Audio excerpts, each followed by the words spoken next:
Hello बच्चों, कैसे हो। मैं आपका भाई गौरव। मैं अपने यूट्यूब चैनल पर आपका हार्दिक स्वागत करता हूं।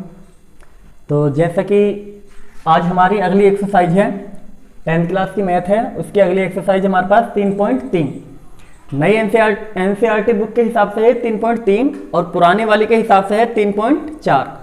तो उसमें जो हमने पहला एग्जाम्पल लिया है 12वां और एक किताब का 3.3 का पुराने वाले के हिसाब से 3.4 का पहला क्वेश्चन है और ये एक्स्ट्रा क्वेश्चन मैंने अलग लिया है।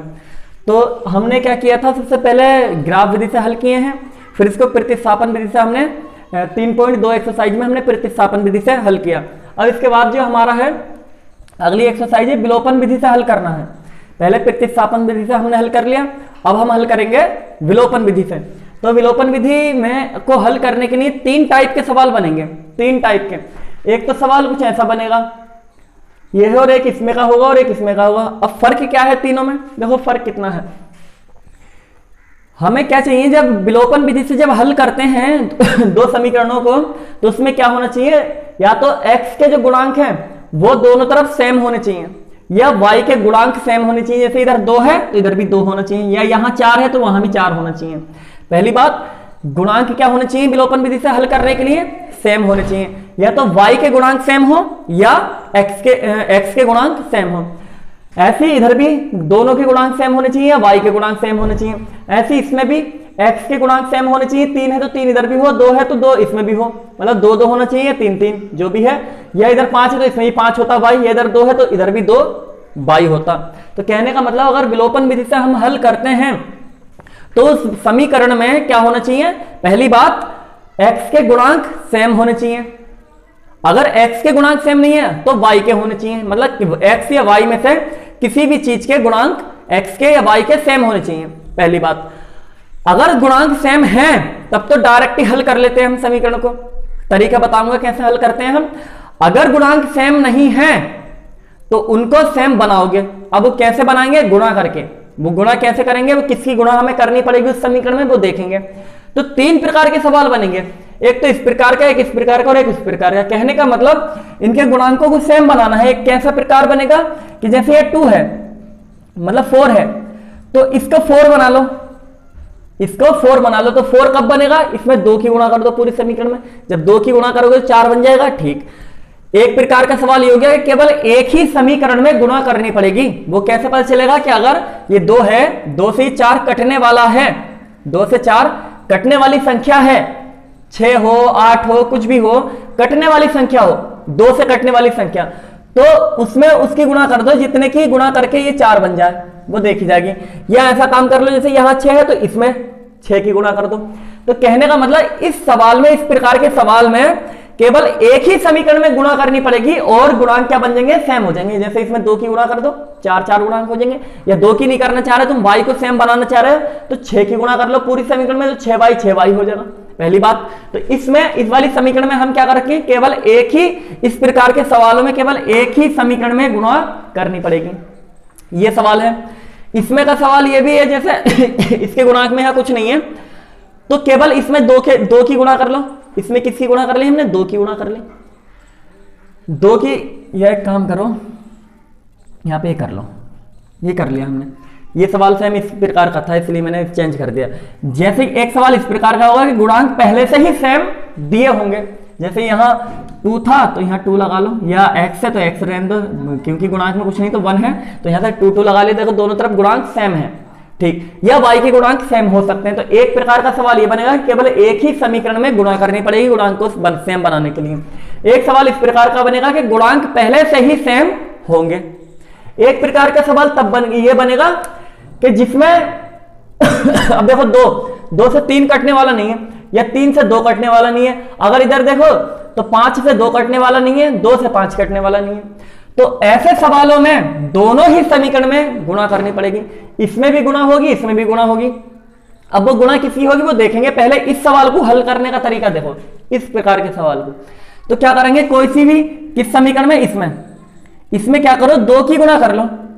2 की जब गुणा करोगे तो 4x हो जाएगा, 4 ये x इधर है, तो 2 की गुणा करने पर गुणांक क्या बन जाएंगे, सेम हो जाएंगे। अगर आपका मन कर रहा है कि नहीं मैं तो किसको सेम बनाऊंगा, y को सेम बनाऊंगा, तो इधर 6y है तो इसमें 6 की गुणा कर लो पूरी समीकरण में, करनी पूरी समीकरण में ही। तो 6y हो जाएगा। तो हमने क्या काम किया, समीकरण 1 में 2 से गुणा करने पर,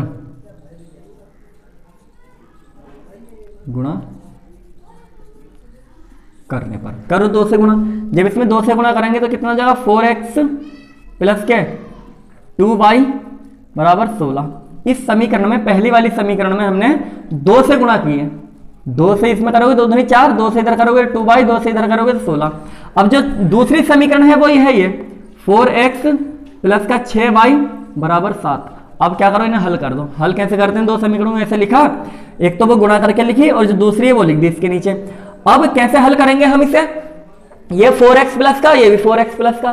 तो ऐसे तो अगर इनको मैं जोड़ दूं तो ये जोड़ के कटेगा नहीं, हमें क्या होता है एक को काटना होता है, या तो x को काट लो या y को काट लो। तो किसे सेम बना लिया हमने, x को, तो x को काटना पड़ेगा। तो देखो कटेगा कब, ये प्लस का है, ये भी प्लस का, तो अभी तो कटेगा नहीं, अभी तो जुड़ लिया। तो क्या करो, नीचे वाले के चिन्ह चेंज कर दो, इसका प्लस है तो माइनस कर दो, करोगे सबके फिर नीचे वालों के, इसका प्लस है तो इसे ही माइनस, इसका प्लस है तो इसे ही माइनस। अब ये प्लस का है, ये वाला माइनस का बन गया, अब तो ये कैंसिल हो गया। कहने का मतलब घटा रहे हैं समीकरणों को हम। अब ये है 4y, ये है 2y, मतलब 6y, ये है 6y और ये है 2y।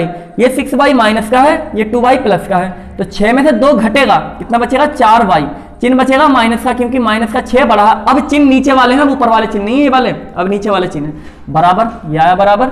अब ये माइनस का 7 है, ऊपर 16 है, ऊपर 16 है, नीचे माइनस का 7 है, तो प्लस का है, ये माइनस का। 16 में 7 गए, कितना बचे 9 बचे। काय का बचेगा 9, प्लस का बचेगा, क्योंकि प्लस का 16 बड़ा है। ठीक, अब क्या काम करो, इस y को यहीं रोको, उधर है 9, इस 4 को कहाँ ले जाओ, बटे में ले जाओ। ये माइनस मैंने यहाँ ऊपर लगा दिया, लगा सकते हैं, नीचे माइनस है तो ऊपर लगा सकते हैं, बीच में भी लगा सकते हैं। तो ये 4, y का मान हमारे पास ये निकल के आ गया। इस y के मान को समीकरण 1 में या 2 में कहीं भी रख दो, बस इतना फर्क है। ये काम तो हम पीछे भी करते थे, जब किसी एक का मान निकलता था तो किसी एक समीकरण में हम रखते थे। विलोपन ऐसा होगा कि दोनों के गुणांक से किसी ना किसी के गुणांक सेम बनाओ, या x के या y के, फिर उनको हल कर दो। ठीक है, माइनस चिन्ह चेंज करके, अगर पहले से माइनस प्लस है चिन्ह तो चेंज करने की जरूरत नहीं है, डायरेक्ट काट दो। अभी दोनों प्लस प्लस किया तो चिन्ह चेंज करने पड़ेगा हमें।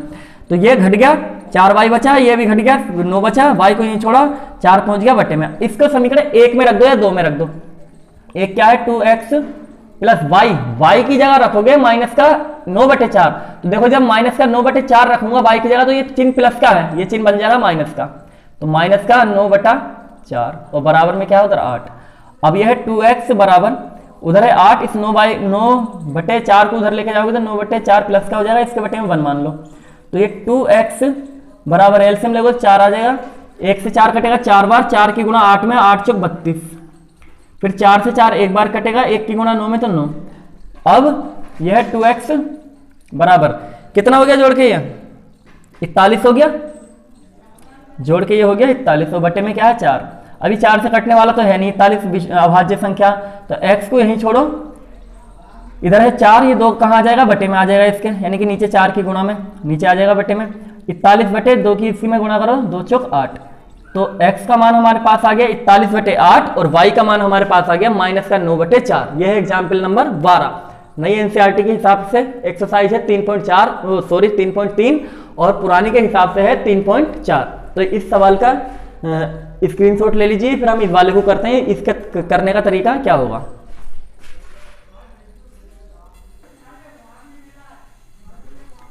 देखिए अगला सवाल ये वाला, इसमें जो है गुणांक पहले से ही सेम दिए होंगे। इस प्रकार के समीकरण में गुणांक पहले से ही या तो x के सेम होंगे या y के सेम होंगे, पहले से ही सेम होंगे। तो उन्हें करने का कुछ मतलब गुणा किसी की करनी नहीं पड़ेगी तुम्हें, कि इसमें दूसरी में करो या पहली में गुणा करो, किसी भी चीज की नहीं करनी पड़ेगी, क्योंकि गुणांक पहले से ही क्या है इसके सेम है। ये एक्सरसाइज का पहले नंबर का पहला अच्छा यहाँ पे क्या था उस समय, चलो यही मान लो, ये सवाल एक्सरसाइज का नहीं है अब, ठीक है, अलग से ही मैंने ले लिया। तो ये सवाल है हमारे पास। अब इसमें गुणांक पहले से ही सेम है तो इसको डायरेक्ट ही हल कर दो। लिखोगे समीकरण 1/2 को हल करने पर, 1/, उसमें भी पीछे लिख सकते थे जब हमने हल किया था, तो समीकरण 1/2 में 2 को हल करने पर, हल करने पर करो हल। यह है 2x प्लस का y बराबर 5, यह है 2x माइनस का 3y बराबर 4। ये दोनों सेम है पर प्लस प्लस के हैं तो चिन्ह चेंज करोगे, ये माइनस का हो गया प्लस का है, ये माइनस का है तो इसे प्लस बना दो, ये प्लस का है तो इसे माइनस बना दो। अब ये कैंसिल हो गया।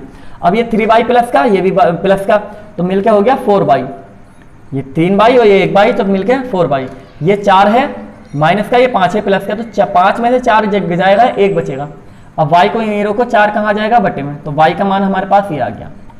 इसको रख दो समीकरण 1 में, 1 में रख दो, 2 में रख दो, कहीं रख दो, समीकरण 1 में रखने पर एक क्या हमारे पास 2x प्लस का y की जगह रखोगे 1/4 और बराबर में क्या है 5। अब 2x को यहीं छोड़ा, उधर है 5, इसको उठा के उधर लेके जाओगे तो माइनस का 1/4, इसके बटे में 1 मान लो। ये 2x बराबर एलसीएम ले लो 4, 1 से 4 4 बार, 4 की गुणा 5 में, 4 पंजे 20, फिर 4 से माइनस का चिन्ह बीच में, फिर 4 से 4 एक बार, 1 की गुणा 1 में तो 1। अब कितना आ गया ये 2x बराबर कितना बचा 19 बचा और बटे में 4। तो ये हमारा अब क्या है, x को यहीं छोड़ो, 19/4 है, ये 4 कहाँ 2 कहाँ पहुँच जाएगा बटे में, यानी कि नीचे 4 की गुणा में, तो 19 बटे कितना हो गया 4 दूनी 8। तो x का मान ये आ गया, y का मान ये आ गया। ये मतलब जब गुणांक सेम होते हैं तो उसकी गुणा करने के समीकरण में जरूरत नहीं है, डायरेक्ट ही क्या कर लो उनको हल कर लो। तो इस प्रकार के सवाल को हल करने का तरीका ये होगा हमारा। इसका स्क्रीनशॉट ले लीजिए, फिर इस वाले को देखते हैं इसमें क्या करना होगा हमें। देखिए ये वाला सवाल देखिए, इसमें इसमें क्या है, गुणांक सेम ही नहीं सेम ही नहीं है, और ये गुणांक जो है ऐसा गुणांक भी नहीं है ये वाला कि 2 से ये 3 कट जाए, कटने वाला भी नहीं है आपस में एक दूसरे से। अगर कटने वाले होते हैं जैसा लगता है कि भाई एक ही समीकरण में गुणा करनी पड़ेगी, इसमें तो दोनों में करनी पड़ेगी। वो कैसे पता चलेगा, वो देखोगे कि 2 से 3 कटने वाला है, नहीं कटने वाला तो दोनों में गुणा होगी। 5 से 2 कटने वाला नहीं कटने वाला है, 2 से 5 कटने वाला है नहीं कटने वाला है, तो इसमें दोनों में ही गुणा होगी। अब गुणा किसकी होगी वो देखो, अगर तुम्हें x को सेम बनाना है तो क्या करोगे, जो इस वाली दूसरी समीकरण का x का गुणांक है 3, इसकी गुणा कर दो ऊपर वाली समीकरण में, और जो ऊपर वाली समीकरण है पहली उसका गुणांक क्या है x का 2 की गुणा कर दो नीचे वाली समीकरण में। मतलब x को सेम, अगर y को सेम बनाना है तो 2 की गुणा कर दो ऊपर वाली में और 5 की गुणा कर दो इस नीचे वाले में। तो हमें x को सेम बनाना है तो क्या करोगे, इस वाले का गुणांक क्या है 3 की गुणा तो कर दो इस समीकरण में पूरी में, और ऊपर वाले की गुणांक क्या है x का 2 की गुणा कर दो इस पूरे में, तो दोनों सेम बन जाएंगे। करो तो लिखोगे, देखो 3 की गुणा करोगे 6 हो जाएगा, 2 की इधर करोगे तो ये भी 6 हो जाएगा। लिखोगे समीकरण 1 में कितने से करोगे, इस 3 से, समीकरण 1 में 3 से, तथा समीकरण 2 में कितने से, 2 में कितने से 2 से गुणा करने पर, गुणा करने करो गुणा 3 से करो, इसमें 3 दूनी 6x प्लस 3 से फिर इसमें भी होगी 3 पंजे 15y, 3 से फिर इस 2 में भी होगी 3 दूनी 6, इसमें करोगे 2 से ऊपर वाले के, मतलब इस वाले का गुणांक की गुणा इस वाली समीकरण में 2 से करोगे तो 3 दूनी 6x प्लस 2 से फिर इसमें 2 दूनी 4y बराबर 2 से फिर इसमें 2 तिया 6। अब देखो हल भी कर दो डायरेक्ट, ये दोनों प्लस प्लस के बन गए और सेम बन गए तो माइनस करो इसे, ये प्लस का इसे माइनस, ये प्लस का इसे माइनस, ये कैंसिल हो गया। ये 15y है, ये 4y है, तो 15 में से 4y मतलब 15y में से 4y घटाओगे तो कितना बचेगा 11y, वही प्लस है क्योंकि प्लस का 15 बड़ा है, बराबर ये माइनस ये भी माइनस, घटा के 0 बचा, घटा के क्या बचा, ये 0 बचा, ये भी कट गए तो मतलब क्या बचा 0। अब y को तो यहीं छोड़ा, 0 है उधर, ये 11 कहाँ पहुंच जाएगा बटे में। अब y बराबर कितना आ गया, भाग करोगे 11 से तो 0, यानी कि x का मान हमारे पास आ गया, वो y का मान हमारे पास आ गया 0। इसको समीकरण 1 में या 2 में कहीं रख दो, समीकरण 1 में रखने पर रखो, 1 में रखो 2x प्लस y की जगह 0, ये 5 ऐसे ही y की जगह 0 और बराबर में क्या है 2। अब 2x यहीं इसकी गुणा इसमें करो, 0 बन गया बराबर में 2, ये वाला 0 तो खत्म हो गया बराबर में 2, x को यहीं छोड़ो, ये वाला 2 कहाँ आ गया बटे में, 2 से काट दो 2 एकम 2, तो x का मान कितना आ गया यहाँ पर 1। तो इस प्रकार के सवालों को हल करने का तरीका यह है कि दोनों इसके गुणांक की गुणा इसमें और इसके गुणांक की गुणा उसमें कर दो। तो तीनों प्रकार के मैंने आपको सवाल बता दिए हैं किस प्रकार से हम विलोपन विधि से समीकरण को हल करते हैं। तो आप एक्सरसाइज पुरानी इस वाली पुरानी एनसीईआरटी की बुक के हिसाब से एक्सरसाइज है 3.4, लेकिन नई वाली के हिसाब से है 3.3। तो 3.3 पुरानी के हिसाब से 3.4, उसके पहले नंबर का सवाल आप कर सकते हो, पहले नंबर का सवाल कर सकते हो और दूसरे नंबर का सवाल कर सकते हो, तीसरे नंबर का भी सवाल आप कर सकते हो। मैं चौथे नंबर का सवाल करा देता हूं। एक्सरसाइज कौन सी, 3.3 का क्वेश्चन नंबर पहले का चौथा, पहले का चौथा, बाकी मैं कराऊंगा इसके बाद में हम कल कराएंगे। इस वाले सवाल को कराने के बाद जो मैंने बताए हैं पहला, दूसरा, तीसरा, ये आपको करना है। चौथा सवाल कुछ इस प्रकार का दे रखा है, x/2 प्लस 2y/3 बराबर -1। और दूसरी समीकरण एक और देख रखी है हमें, और ये दे रखा है x माइनस का y/3 बराबर 3, ये दे रखा है सवाल। पहली बात तो इसको समीकरण बनाओ ठीक से, जब समीकरण बन जाएगी तब जाके हल करना। तो इनका क्या करो, एलसीएम ले लो, पीछे जैसे हमने करा था। 3 2 का एलसीएम लोगे 6, 2 से 6 कटेगा 3 बार, 3 की गुणा x में तो 3x, फिर प्लस 3 से 6 कटेगा 2 बार, 2 की गुणा 2y में तो 2 दूनी 4y, और बराबर -1, इसके बेटे 1 मान लो, क्रॉस गुणा कर लो तो 3x प्लस का 4y बराबर 1 में करोगे यही आगा, 6 की गुणा -1 में तो -6 आ गया। इसको भी कर लो सोल्व, इसके बटे में क्या मान लो, 1 मान लो, तो एलसीएम लोगे तो 1 और 3 का एलसीएम 3 आगा, इसके बटे में 1 से 3 कटेगा 3 बार, 3 की गुणा x में तो 1 से कटा 3 बार, 3 की गुणा x में तो 3x, माइनस 3 से 3 एक बार, 1 की गुणा y में तो y, ये तो आता होगा आपको, और बराबर में चल रहा है 3, इसके बटे में 1 मान लो, क्रॉस गुणा कर लो, 3x माइनस का y बराबर 3 की 9 में, तो ये। अब देखो ये पहली समीकरण, ये दूसरी समीकरण, डायरेक्ट हल कर दो। इसको समीकरण मान लो 1 और इसको मान लो 2। क्यों? क्योंकि दोनों के गुणांक सेम हैं, तो गुणा करने की जरूरत नहीं पड़ेगी, तो डायरेक्ट ही हल कर दो। समीकरण 1 व 2 को हल करने पर करो हल। यह है 3x प्लस का 4y बराबर -6, और यह है 3x माइनस y बराबर 9। हल करोगे तो ये दोनों प्लस प्लस हैं, तो चिन्ह चेंज करोगे, ये माइनस का कर दिया, ये माइनस है तो इसे प्लस कर दिया, ये प्लस है तो इसे माइनस कर दिया, ये कैंसिल हो गया। अब देखो 4y, ये प्लस का 1y, तो 5y हो गया बराबर, ये माइनस प्लस हो जाएगा, लेकिन चिन्ह माइनस का आगा, 9 और 6 हो गया 15, 9 और 6 15, y को तो रोको यहीं, इधर है माइनस का 15, 5 आ गया बटे में, 5 से काट दो, 5 दिया 15, y का मान कितना आ गया, माइनस का 3। इसको कहाँ रख दो, समीकरण 1 में या 2 में कहीं रख दो। समीकरण 1 में रखने पर रखो 1 में, एक है हमारे पास 3x, इसको मिटा देता हूं मैं, रखो 1 में, ये अलग का सवाल है, ठीक है इतना। इसके बाद यहां से तो जब रखोगे 1 में, तो एक कहाँ है 3x, तो 3x प्लस 4, y की जगह रखोगे माइनस का 3, तो y की जगह -3 रख दिया हमने ये, और बराबर में क्या है -6। अब ये 3x, ये माइनस, ये प्लस चिन्ह हो गया माइनस, 4 दिया कितना होगा 12 बराबर -6। अब 3x बराबर उधर -6, इसको उधर लेके जाओगे तो प्लस का 12। अब 3x बराबर कितना बचा, 6 बचा, क्योंकि 12 में से 6 गया, 6 बचा, तो x से ही छोड़ा, इधर 6 के बटे में क्या आ गया 3, 3 से इसको काट लो, 3 दूनी 6, x का मान कितना आ गया 2। तो इसका स्क्रीनशॉट ले लीजिए। ये वाला जो है ये अलग है, इसको साफ कर दूंगा। पहले इतना ये उतारना है यहाँ तक, फिर इसके बाद ये, फिर इसके बाद ये ले लीजिए।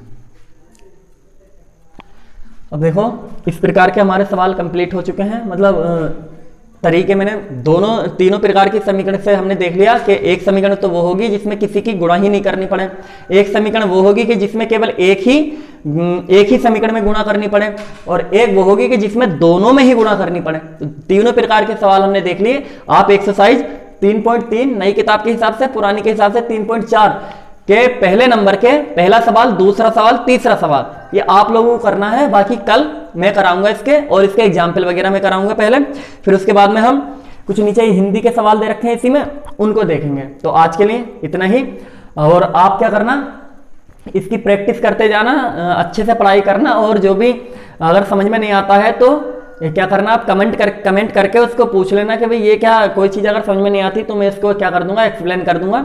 और अगर आपको हमारी वीडियो पसंद आती है तो क्या करो, आप सब्सक्राइब करो, लाइक करो और शेयर करो, ताकि हम आप लोगों के लिए और ज़्यादा से ज़्यादा हम मेहनत कर पाएँ। एक शायरी आप लोगों के लिए बोलना चाहता हूँ मैं, कि भुलाकर अपने सपनों को जिया तो क्या जिया, भुलाकर अपने सपनों को जिया तो क्या जिया, दम है तो उसे पूरा करके दिखा। कि भुलाकर अपने सपनों को जिया तो क्या जिया, दम है तो उसे पूरा करके दिखा, और लिख दे मेहनत से एक ऐसी कहानी, फिर बोल उस किस्मत से, अब तुझ में दम है तो मिटा कर दिखा, तुझ में दम है तो मिटा कर दिखा। Thank you.